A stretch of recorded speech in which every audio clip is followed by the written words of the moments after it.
मित्रांनो, सप्रेम जय भीम. आज आपण पाहत आहोत भारतात इंग्रजांचा चंचू प्रवेश.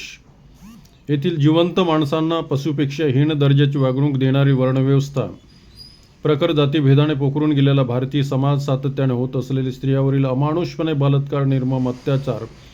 काल्पनिक राक्षसापेक्षाही येथील शूद्राती शूद्रावर अमानुषपणे अत्याचार करणारे भटजी ब्राह्मण, त्यांची निर्ममतेने निर्लज्जपणे भयंकर शोषण करणारी शोषक यंत्रणा, अज्ञानाचा घोर अंधकार, अंधश्रद्धेने गाठलेला कळस, मानवतेची घोर उपेक्षा, अहंकार आणि श्रेष्ठत्वाची पराकाष्ठा, विभिन्न जाती, विभिन्न धर्म, विभिन्न पंथ, विभिन्न गट यात गुरफटलेला प्रत्येक माणूस,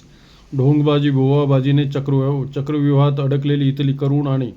दारुण समाज व्यवस्था, सार्वत्रिकपणे जनमानसात पसरलेली ब्राह्मणरूपी राक्षसांची भीती, कथित धर्मग्रंथाने जिवंत माणसांचा निर्लज्जपणे घेतलेला सूड, विधवा स्त्रियांचे केलेले भयंकर उत्पीडन आणि तरुण मुलींचे अमानुष शारीरिक शोषण, अशी अमानवीय स्थिती पाहून इंग्रजांनी येथे आपले पदारोपण केले.